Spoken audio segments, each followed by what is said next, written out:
Hello and welcome back to After the Movies, the show where you come watch us talk about a movie after you have seen said movie. My name is Luke. My name is Jonathan. And we're here to talk about Big Trouble in Little China. This is a 1986 John Carpenter movie that is, well, kind of cheesy. But what do you expect from the 80s? Okay, first of all, it's not kind of cheesy. It is cheesy. It's really cheesy. And I'm pretty sure it's cheesy on purpose. It's not True. John Carpenter films. Now, this is your first John Carpenter film. I believe correct? so. I believe so. Okay, this is not my first John Carpenter film. Not his first rodeo. There's a movie called They Live, which is also a John Carpenter film. Like that, every one of his films except for, I would argue, The Thing and Halloween, and maybe a couple others, but like Escape from New York, which was a really big movie that was enjoyed by I think people. I saw Escape from New York, so this might not be... And Kurt Russell again. What can you say? I did not grow up in the 80s. I do not know how to receive in the 80s. But like Escape from New York, for instance, is a is a kind of a cult classic action movie from the 80s. Yeah. Or maybe even 70s. I gotta remember. And then this movie is a cult classic. Big Trouble in Little China is a cult classic. The Thing and Halloween, I think, still hold up today as far as being thrillers or horror movies. They have cheesy elements to them. Because it's still Kurt Russell. Because Kurt Russell's in every John Carpenter movie ever, it seems. I love, like, don't get me wrong, I love Kurt Russell, and I love part of the reason it feels so cheesy is because Kurt Russell does not hold back. He does not. Like he gives everything to the role, and I think that's one of the best parts about Big Trouble in Little China is he's got this kind of quirky character, this truck driver guy who's like. Doesn't buy into bull crap, but then he starts finding out these things are real, and he's kind of like, whatever, F it, I don't even care. Let's just do this thing. And for me, personally, even as an 80s cheesy cult classic, little-known movie that doesn't necessarily connect very well, I still find it to be a very entertaining, goofy ride myself. Well, and what's interesting about his character, Kurt Russell, in this film is that he's actually like a very good protagonist, right? In the middle of all this crazy madness that's going on in this weird world that we have, we've got this strong American tough guy who drives trucks who's like, yeah, I'm not afraid at all. And what's going on? And why is it not coming back? Like it's so good because it gives us as the audience a chance to be like, yeah, I have no idea what's going on either, so let's just go down the hole too. Well, here's one of the interesting things about this movie. I once heard the theory that this movie's protagonist is not necessarily, quote unquote, the main character, or what would traditionally be the main character. He's really more of the sidekick. Because the Asian friend of his is like the local guy who has the girl he wants to marry, who knows all this stuff. He's like the chosen one to some extent, right? He's like, I've been working really hard to get my funds so I can bring my babe here so we can get married and everything will be good. And he happens to know Kung Fu way better. He knows Kung Fu, right? Yep. Like it's all this stuff where he knows the world. He's totally like the protagonist in a lot of ways. Like he is the main character. He knows how to deal with things. He's the one that knows how to actually handle like fighting situations, so on and so forth. And he doesn't like accidentally shoot in the air and then have stuff knock himself out for half the fight, you know. Big Trouble He doesn't in like Little China. disappear and then be like, ah! Yeah, because he threw his knife away by accident. But that's Kurt Russell's character, right? Yes. And it's fun. He is the protagonist of the film. We follow him. We see things through his eyes, which is also helpful because he's the fish out of water character. Yep. So we can learn the world. Like us, yeah. Right? But he's totally the sidekick. He's totally like the guy who just shows up, who's like, I guess I'll go with you to do things. I guess I'll do I want my truck back, man. What's his motivation? I want my truck back, right? And then, hey, there's a hot babe. There's a hot babe. Maybe I can get with the hot babe. And except for at the end when he's like, nah, I'm not going to kiss her. But that's a funny thing, though, too, because an action film genre, there is an absolute classic mentality, especially with the Western film, of the main good guy, right? He rolls into town from like out of nowhere. Yep. There's some problem going on. He kicks everyone's ass, goes through some sort of painful experience, kills all the bad guys, right? It's a very violent affair. And generally, whether he has a girl there or not, he's not able to stay there anymore. He always gets up and moves on. He's a drifter. He has to keep moving. Mad Max even, you know, like, you got this. Right. It's a classic Western and action movie trope. Yep. So that being said, okay, is it forced? Sure. Does it need to happen? I don't know. No, not necessarily. It's a genre convention, but that's kind of the fun of the movie. Is it plays with the genre conventions a little bit. It's having fun with the whole like Asian influence and stuff. I mean, there's a charm to this movie that I really enjoy. And if you watch this movie and you're like, that was stupid, or I don't get it, or like, I don't, I got bored. Like, I understand, and there's parts that are boring for me too. Like, it does drag in places, especially when basically there's no action happening. When it goes to its little exposition sequence where like everyone kind of reunites, it's kind of like, okay, we gotta get through this stuff, and I was falling asleep in several places. he's gotta like he's gotta have a bride, he's got green eyes, so he can become flesh. Whoop-de-flippin' do. Nobody cares. Nobody cares. It's all just exposition that doesn't really matter. And, it doesn't have a lot of, why do we care about the girls, for instance? Like, why should I care about Mao Yin?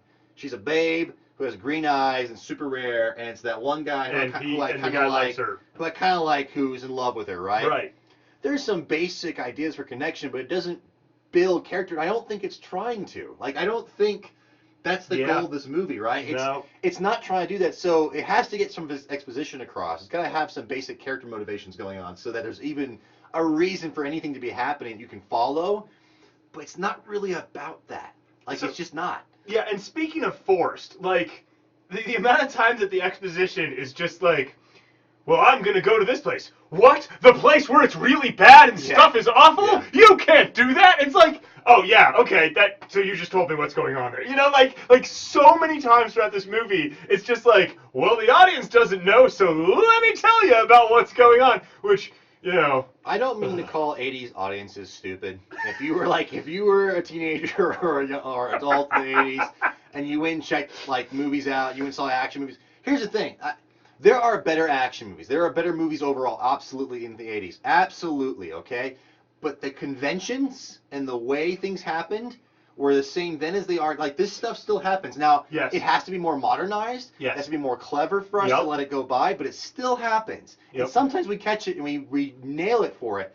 But I don't necessarily think that Big Trouble in Little China's exposition lines, throwaway lines, are actually a bad way of getting exposition across in that time frame. It probably was pretty standard in a lot of ways. Yeah. It's not the highest art form, but when it comes to the action movie genre, they're not really going for art. Yeah, and like that's the kind of crap that's happening all the time. Yeah. So and as you can tell, just speaking of not going for art, like when he's carrying that cardboard knife in his mouth as he's crawling along, I was just like, where's your art department, guys? Like, what is going on? They actually used a real knife at one point in time, and I was like, that's pretty cool. The rest of the time, I'm like, what is this? I mean, this was, for me, it was like, okay, we're going to take, like, Fifth Element, and we're going to drop it down 8 notches, Yeah, a little bit of that. I think it's some Fifth Element vibe. I mean, that's to me, that's its charm.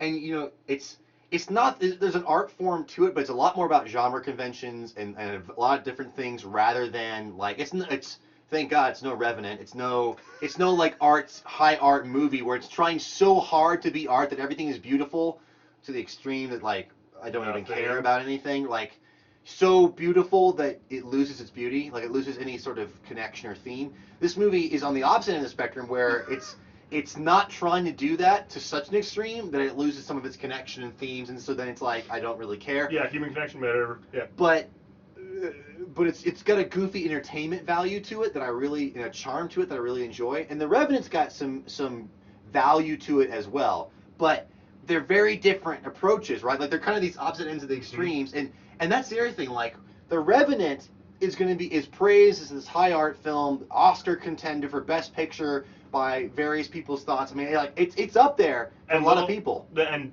Big Trouble in Little China, not obscure, but it's a cult classic. And right. Like that, what is a cult classic, right? Like, why is one movie suddenly become a cult classic and another movie becomes Jupiter Ascending?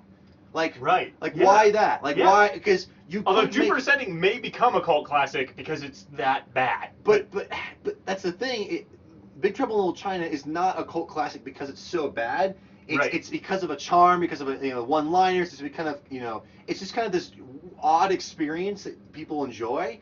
Jupiter Ascending, if it's known as anything, at least as far as we can understand in the future, we don't know, but I'm guessing if it's known as anything, it'll be known as a really bad movie that was kind of fun to watch because it's so bad. Not as bad as The Room or whatever that other movie is that the the guy didn't even have the same actors or whatever between scenes. It doesn't. Oh, It's an yeah. awful. It's like Yeah. April Fool's Day's coming up. Yeah. Check that out.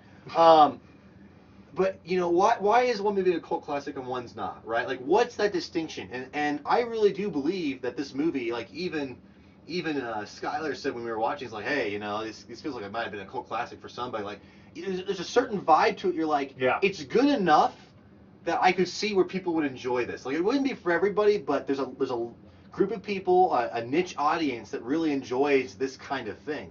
It's also, I think, a production value type of thing. Like, it's like, we're not trying that hard. Or what we're spending our efforts on are to get you a certain kind of experience, right? Mm-hmm. So, like, if you're going to make a cult classic kung fu movie, you're going to have great kung fu, and then the rest of it doesn't really matter at all. If you're going to have a cult classic, like, supernatural with American dude, like you're going to just play up that stuff where it's like, well, we don't know what this is, but we're going to drink it and go America, and that's going to work because that is your target market, that is your target demographic, and they're going to love this movie for what it is. Now, I don't know have any of the viewers who might watch this, how you feel about anything like Dungeons and Dragons and role-playing games, any of that kind of stuff, but one of the appeals of the niche audience, I think, is that movie, especially towards the end of that, feels like those guys are playing a role-playing game, like nonchalantly, comedically playing an RPG role-playing kind of game. I rolled a 1, shoot! I shoot the ceiling and I knock myself out. Right. It's like the DM and the players having fun. Like, see, that's the thing.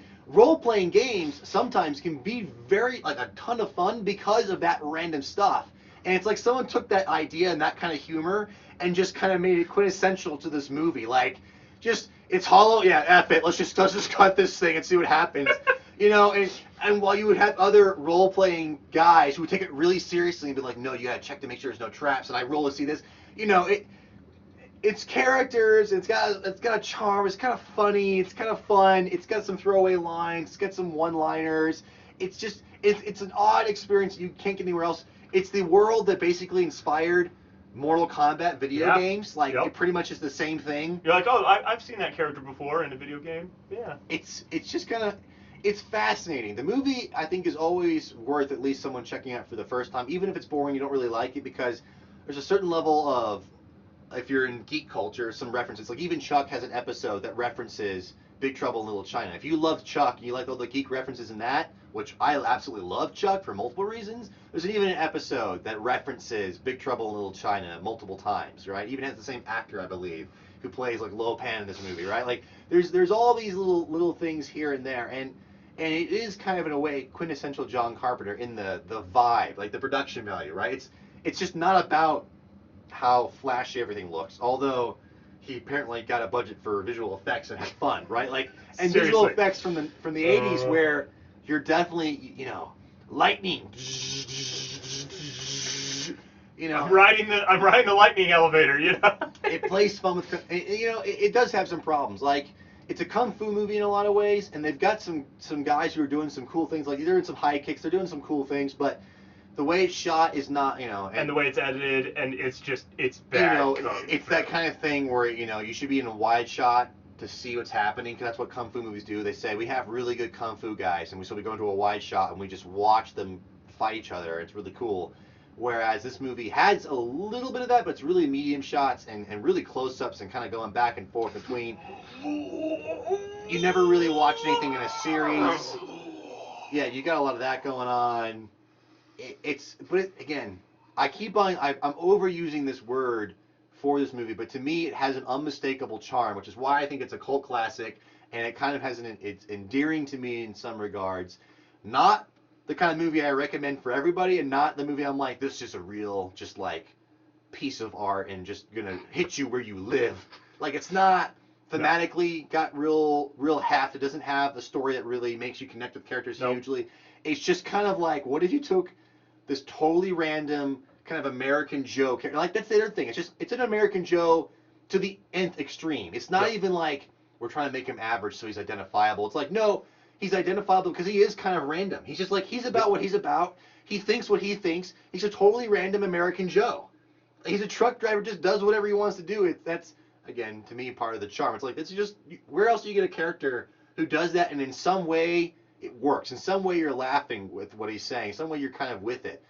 You know, other movies, that character would be horrendous. It would be a Super huge annoyance. In this movie, it's kind of the fun of the movie in a lot of ways. So, Big Trouble in Little China, not the greatest movie by any mention. Definitely a cult classic. And if you don't know what cult classics are and you want to define it, and you know, again, niche audience, all that kind of stuff, there's definitions on the web. You can figure it out, but you don't really know what a cult classic is until you start watching a few of these different movies. And there's different kinds. And this is just another one of the cult classics of the 80s. And if you find yourself bored during this movie, just remember, it's not as bad as The Revenant. Thank you guys so much for joining us for this week on After the Movies. We hope that you will join us again soon as we talk about more films and other stuff. See you guys. Bye-bye.